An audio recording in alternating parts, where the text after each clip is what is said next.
저는 올해로 결혼 생활 3년이 조금 더 지난 32살의 여자입니다. 부부 사이의 아이는 아직 계획이 없고 남편과 맞벌이를 하면서 살고 있었어요. 저희는 지방 작은 도시에서 살고 있는데 남편은 결혼하기 전부터 삼겹살집 하나와 프랜차이즈 치킨집을 운영하는 자영업자였고 저는 동네 행정복지센터에서 일을 하고 있는 공무원이에요. 저야 공무원이니 수입이 뻔하지만 남편의 가게는 꽤나 장사가 잘 되는 편이었고 저희가 결혼할 때도 신혼집을 새 아파트로 장만할 수 있을 정도로 돈도 많이 모아놨었어요. 힘들었던 코로나 때도 어떻게 잘 버티고 넘어갔는데 문제는 작년부터 남편 가게 근처에 새로운 프랜차이즈 매장이 늘어나게 되면서 벌이가 줄어들더라고요. 다른 문제는 없었는데 남편이 경제적으로 힘들어지니까 부부 사이도 조금씩 삐걱거리기 시작했습니다.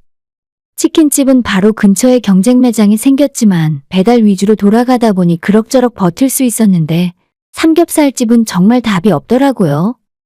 홀과 주방의 직원들도 여러 명 쓰고 있는 큰 규모의 매장이었는데 유명 프랜차이즈 체인점 고깃집이 들어와 버리니 매출이 완전 반토막이 나버렸습니다. 월세는 물론이고 직원들 월급도 주기 힘들어서 바로 적자로 돌아섰어요. 할인 행사도 해보고 점심 장사와 삼겹살 배달도 해봤지만 노력을 하면 할수록 매달 쌓이는 적자가 눈덩이 굴러가듯 늘어났습니다. 결국 직원들을 모두 내보내고 가게를 내놓을 수밖에 없었는데 요즘 같은 불경기에 삼겹살집을 인수한다는 사람은 없었죠. 그렇다고 가게 문을 열 수도 없고 재투자해서 다른 업종으로 전환을 할 수도 없는 상황이라서 몇 달 가게 문 닫고 버티다가 작년 겨울에 폐업을 하고 말았습니다. 그렇다고 하나 남은 치킨집이 잘 되느냐 하면 그것도 조금 애매한 것이 경쟁업체가 생기고 매출이 30% 정도 줄어들면서 남편이 종일 일을 해도 거의 남는 게 없었습니다. 월세 내고 세금이나 이것저것 뗄 거 다 떼니까 남편이 생활비랍시고 집에 가져오는 돈은 1년째 한 푼도 없었어요. 처음에는 저도 남편 쪽 상황이 워낙 심각하니까 다 이해할 수 있었습니다. 능력이 있는 사람이니 위기를 잘 대처해서 넘어갈 수 있을 거라 믿었고 요즘 자영업자들 말은 못해도 다 힘들잖아요. 어차피 지금 사는 집은 대출 없는 자가라서 따로 돈 들어갈 일은 없었고 제가 공무원이라 안정적으로 생활비는 벌어올 수 있으니 기다리면 다시 좋아질 거라 생각했습니다. 하지만 남자 입장에서 본인의 벌이가 줄어드니까 자존감도 같이 떨어지고 매사에 신경질적으로 날카로워지더라고요. 그냥 아무 뜻 없이 퇴근한 남편에게 제가 오늘은 좀 괜찮았어? 라고 평범하게 물어보면 괜찮을 리가 있겠냐? 너는 생각을 좀 하고 말해. 하면서 잔뜩 날이 서 있는 대답을 했습니다. 그러다 보니 점점 둘 사이에 대화도 없어지고 집에 와서도 자기 할 일만 하게 됐습니다. 어렵게 버텨오던 남편의 사업이 얼마 전에는 정말 힘든 위기가 찾아왔어요. 작년에 삼겹살집 정리하면서 남편이 모아둔 여유자금을 전부 써버렸는데 올해 들어서 치킨집 매출도 점점 더 떨어지고 적자까지 보게 되었어요. 가게 운영자금으로 가지고 있던 여윳돈은 진작에 다 떨어지고 저희 부부가 결혼 초기부터 지금까지 모아두었던 적금까지도 매달 남편이 가져다가 써버렸죠. 남편은 너무 힘들었는지 오죽했으면 저한테까지 좀 도와달란 소리를 하더라고요. 이번 위기만 넘기고 버티고 있으면 다시 일어설 수 있을 거라면서요. 예전부터 성실한 사람이고 장사 센스와 능력이 있는 사람이라는 건 알고 있었기 때문에 저도 은행에서 적금 하나를 깨서 1,000만 원 더 남편에게 밀어주었습니다.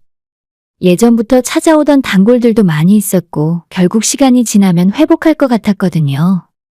그게 올해 2월달 정도였고 사실 그 뒤로도 계속 힘들었죠. 남편이 하고 있는 치킨집도 작은 배달 전문이 아니라 40평 규모의 홀테이블까지 있는 매장이라 월세나 유지비가 만만치 않았어요. 제가 빌려준 돈으로도 얼마 못 버티고 금방 사라져버렸으니 또다시 위기가 찾아왔어요. 당장 해결될 기미도 안 보이고 그냥 차라리 남편에게 이번에는 장사를 완전히 접고 조금 기다렸다가 나중에 더 좋은 아이템을 찾으면 그때 다시 식당을 차리자고 이야기했는데 남편은 삼겹살 가게 접은 것까지는 참을 수 있지만 본인의 20대 시절을 다 바쳐서 지금까지 일궈놓은 치킨집만큼은 절대 포기할 수 없다고 하더라고요. 작년부터 저 몰래 시댁에 빌린 돈도 적지 않았고 집안의 저축이란 저축은 다 끌어담았고 심지어 제가 모으고 있던 대출까지 끌어다 쓰고 있으면서도 남편은 포기할 줄을 몰랐습니다. 사실 우리 시댁이 그렇게 여유가 있는 집은 아니에요.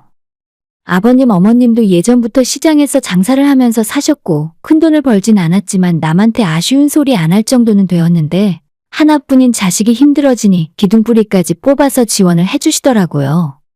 작년에 삼겹살 가게 휘청거릴 때부터 시작해 올해까지 3번에 걸쳐서 약 5천만 원 정도의 돈을 빌렸고 현금을 그 정도 가지고 있진 않아서 시부모님 사시는 집까지 담보로 대출을 받아 저희 남편한테 빌려주셨다고 해요.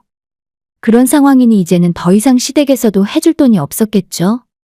생각해보면 남편 입장에서도 지금까지 들어간 돈이 있는데 쉽게 접을 수 없다는 것도 잘 알고 있습니다.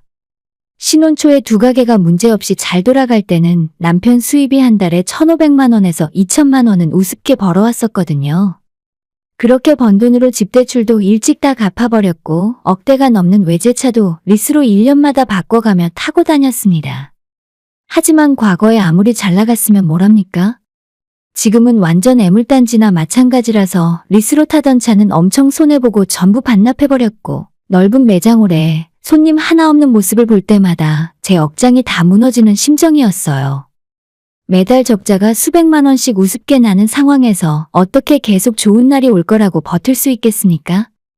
남편이 휘청거리는 사이 우리 부부의 경제 상황도 거의 한계까지 다다르고 있었고 남은 거라곤 살고 있는 아파트 한 채뿐인데 그것마저 빼서 전세로 옮겼다가는 자칫하면 결혼 생활 기반 자체가 흔들릴 것 같았어요. 남편의 스트레스는 날로 심해지고 올해 초부터는 매일 술에 빠져 살았습니다. 가게 문을 열어도 적자고 안 열고 있어도 적자고 이러지도 저러지도 못하는 상황이었죠. TV를 틀어 뉴스를 보면 자영업자들 다들 힘들다고 하는데 이게 진짜 우리 가족 일이 되니까 미치고 팔짝 뛸 노릇이었죠. 하루가 피마르고 이번 달은 또 어떻게 넘기나 매달 나오는 가게 월세에 때마다 줘야 하는 직원들 월급, 대출 상환금, 새로 산 중고차, 자동차 할부금, 공과금 등등. 저도 밤마다 미래가 걱정되어서 잠이 안 오는데 남편은 정말 술이 없었으면 맨정신으로 버티기 힘들었을 거예요. 저도 적금까지 하나 깨서 1,000만 원을 주었기 때문에 더는 그럴 수는 없었고 시댁에서도 돈을 빌릴 수 있는 만큼 빌렸기 때문에 더 이상은 돈 나올 만한 구멍이 없었죠. 남편에게 그냥 여기까지 했으면 당신도 할 만큼 했으니까 이만 접고 1, 2년 정도 다른 데 가서 월급 받으며 빚 갚다 보면 언젠가 또 좋은 기회가 오지 않겠냐. 그때 다시 장사하자고 이야기해봤지만 지금까지 빠뜨린 돈과 시간이 있다 보니 남편 입장에서도 쉽게 결정을 못하더라고요. 남편과 일상적인 대화도 거의 하지 않고 지냈는데 얼마 전 잔뜩 술에 취해 들어온 남편이 저를 붙들고 이 말을 하더라고요. 여보, 장인어른한테 딱 한 번만 도와달라고 하면 안 될까? 딱 1억만 있으면 매장 리모델링 한 번 하고 다시 해볼 수 있어. 저 말을 듣자마자 올 것이 왔구나 하는 생각이었어요. 이 사람이 아직도 포기를 못하고 드디어 처가부모님한테까지 손 벌릴 생각이구나 싶었죠. 사실대로 말하면 시댁보다 우리 친정부모님 형편이 더 좋긴 합니다. 아빠는 직원 10명 남짓의 작은 공장을 예전부터 운영하셨었고 지금은 은퇴하고 친오빠가 이어서 하고 있어요.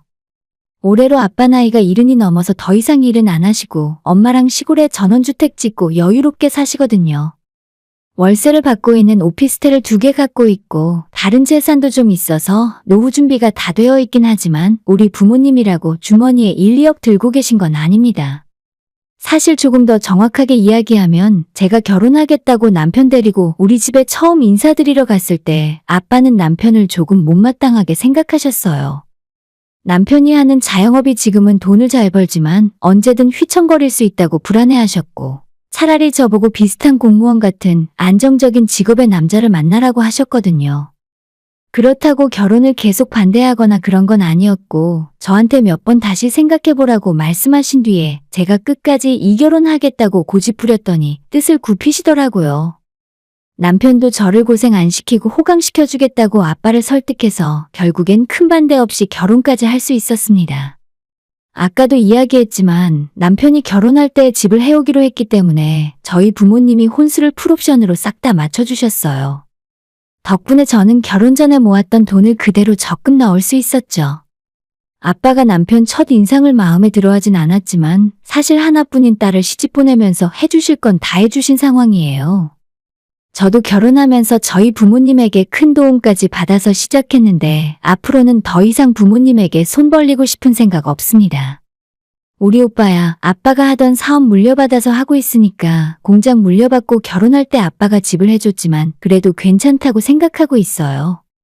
공장 일이라는 게 쉬운 것도 아니고 오빠는 대학 졸업하고 26살부터 아빠 공장에서 일 배우기 시작해서 지금도 제대로 쉬는 날 없이 열심히 일을 하고 있거든요.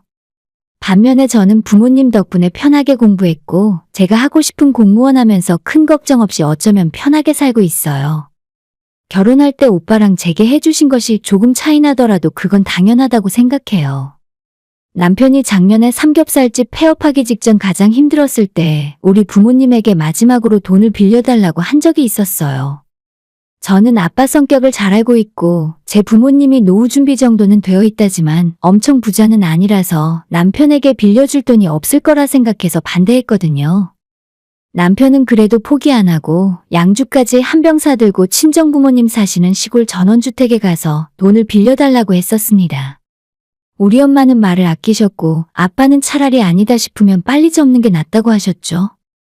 남편이 우리 아빠한테 무릎까지 꿇고 한 번만 도와달라고 했지만 아빠는 자기가 지금 목돈으로 도와줘봤자 몇 달 더 버티는 정도밖에 안 될 거라면서 그것 때문에 위험을 감수하고 싶지 않다고 딱 잘라 거절하셨습니다.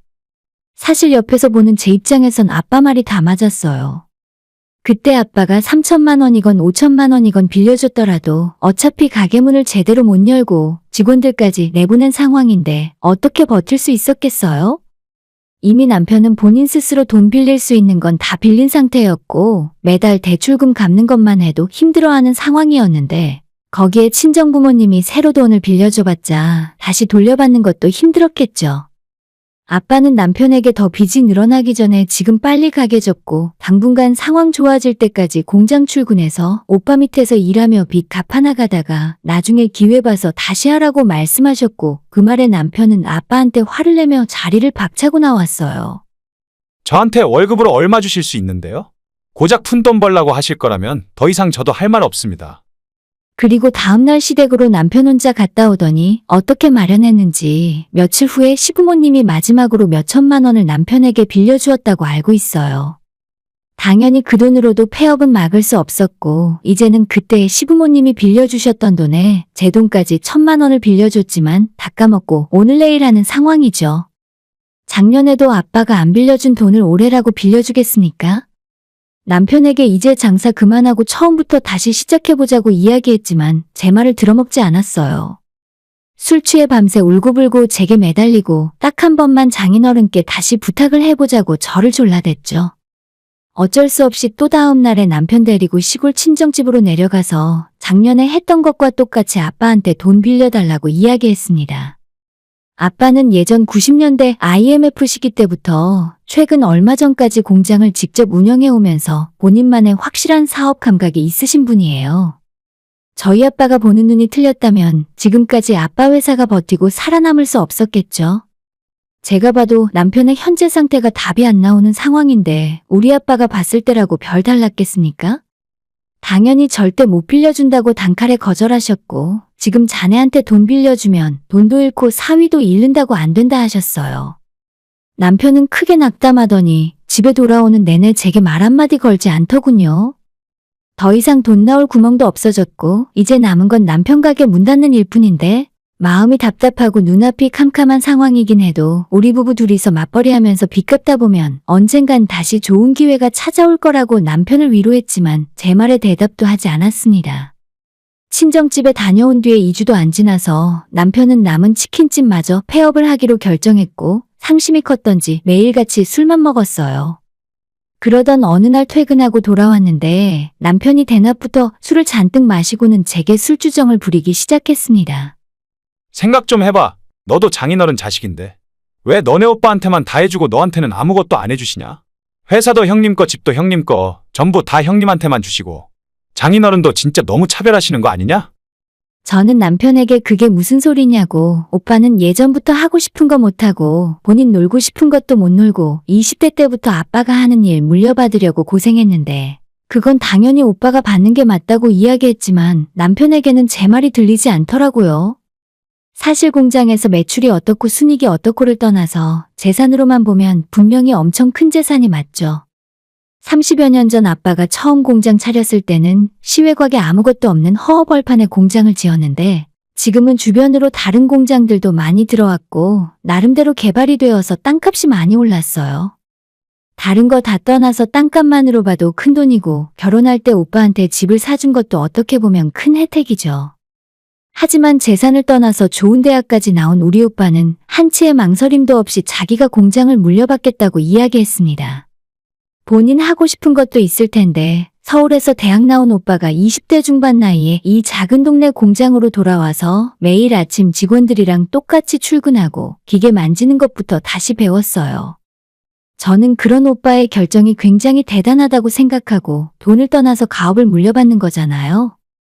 하지만 남편은 그런 생각은 하나도 없이 큰 재산은 다 오빠한테 물려주고 저한테는 시집 올 때 겨우 혼수해 주신 게 전부라면서 우리한테도 사업자금 정도는 빌려주셔야 하는 거 아니냐고 우기고 꼴이 우스웠죠.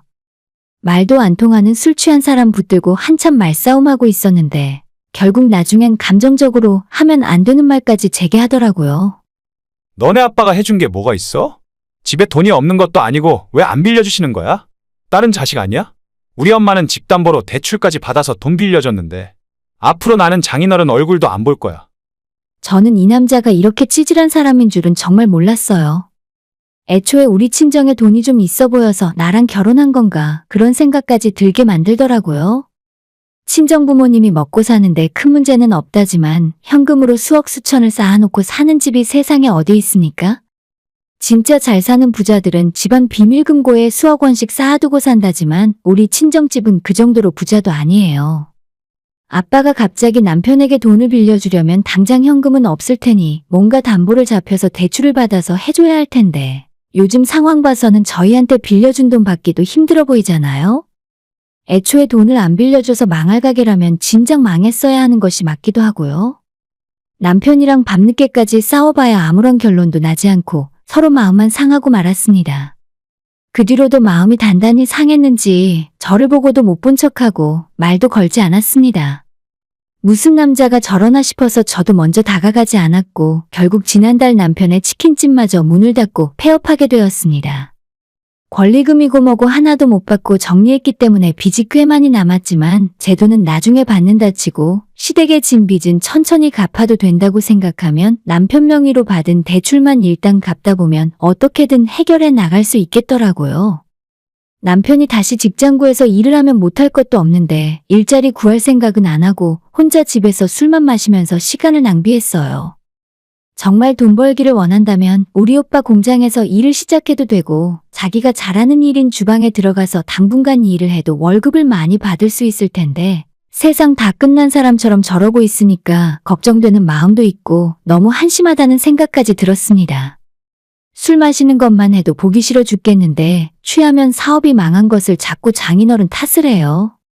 장인어른이 돈만 빌려줬어도 자기가 이렇게 망하지 않았을 거라면서 있는 사람이 너무한다 어쩐다 궁시렁대니까 진짜 듣기 싫고 짜증나 죽겠더라고요. 내가 겨우 이런 남자 만나서 결혼했나 싶어 자괴감도 들고 사업 한번 망해서 빚이 생겼다고 해도 나는 정말 괜찮다는 생각이거든요. 당장 내가 버는 돈으로 생활하고 남편이 돈 벌어서 빚 갚은 다음에 우리 아직 둘 다 젊으니까 다시 도전해 볼 수 있는 시간이 있잖아요? 그런데도 맨날 술이나 먹고 우리 아빠 탓이나 하는 남자를 어떻게 제가 믿고 결혼 생활을 계속할 수 있겠습니까? 싸우기도 지쳐서 남편에게 당신 알아서 마음 정리하고 열심히 살아볼 생각이 있으면 그때 다시 이야기하자 해놓고 저는 친정으로 들어와 버렸어요.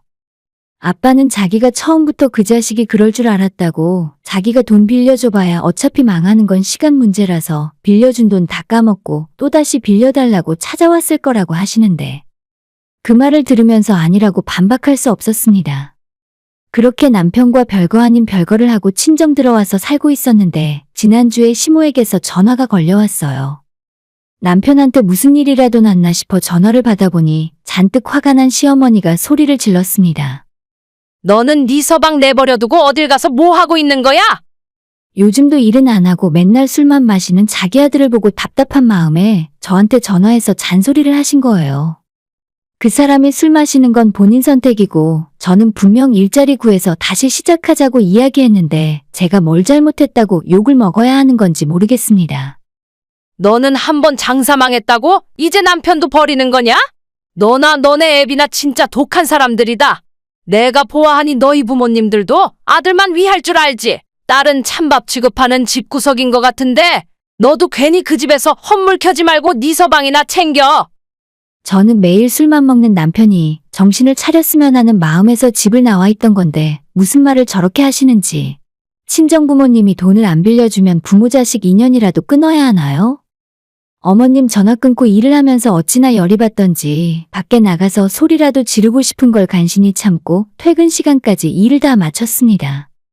너무 열받아서 남편이랑 마지막 단판이라도 지을 생각으로 집으로 찾아갔는데 시모까지 저희 집에 와 있더라고요. 여보, 나 다시 해보려고. 우리 집 팔아서 가게 다시 할 거야. 남편은 제가 끝까지 건드리지 말자고 했던 집마저 팔아버리고 그 돈으로 또 장사를 해보겠다며 말을 했습니다. 옆에 있던 시어머니도 저보고 나중에 후회하지 말라는데 잘 됐다 싶어서 어머님, 아까 저한테 하신 말 다시 한번 해보세요. 하면서 말다툼을 하기 시작했습니다.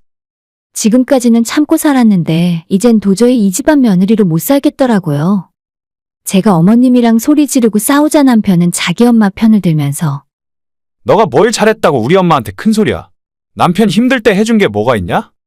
진짜 그 말 듣고 어이가 없어서 그럴 거면 내가 빌려준 1,000만 원 도로 내놓고 이혼하자 했고 시모가 그 소리를 듣더니 이혼하라며 악을 쓰더군요. 더는 상종하기 싫어서 그 집에서 도망치듯 나와버렸는데 남편이 이틀 뒤에 전화해서 1,000만 원 도로 줄 테니 이혼하자더군요. 우리 엄마가 너랑 살면 내가 또 망할 거래. 너가 남편 잡아먹는 팔자라더라. 결국 그 일주일 후에 만나서 이혼 서류에 도장 찍고 남편이 제가 빌려줬던 1,000만 원과 위자료 형식으로 1,000만 원을 더 주면서 깔끔하게 끝냈습니다. 살던 집 팔아서 남편 빚 갚고 시댁빚 조금 갚아주고 1억 조금 넘게 수중에 남은 것 같은데 그 돈으로 곱창집을 한다는 소리까지 들었어요. 완전히 이혼하고 지금은 더 이상 서로 연락 안 하고 앞으로 만날 이유도 없어졌지만 정말 제가 남편이 사업에 실패했기 때문에 이혼을 결심하게 된 것은 절대 아닙니다. 힘들어도 같이 이겨내고 둘 다 젊으니까 빚은 금방 갚을 수 있다고 생각했어요. 하지만 한번 무너지니까 사람이 밑바닥까지 떨어지는 모습이 너무 보기 힘들더라고요. 저는 정말 함께 노력해서 빚도 갚고 남편이 다시 일어설 수 있게 옆에서 도와주고 충분한 시간을 갖고 기다리려 했어요. 이혼한 전 남편도 이제는 정신 차리고 빚 갚으며 열심히 살 생각했으면 좋겠습니다. 하나 있던 집까지 팔고 이제 그것마저 잃으면 남은 것이 아무것도 없는데 이번엔 망하지 않길 바랍니다.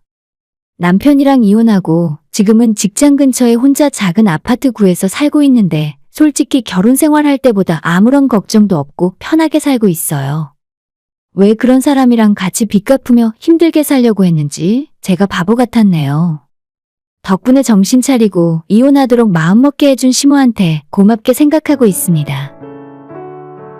오늘의 사연은 여기까지입니다. 구독과 좋아요, 알람 설정 부탁드려요. 다들 행복하시고 좋은 하루 되세요.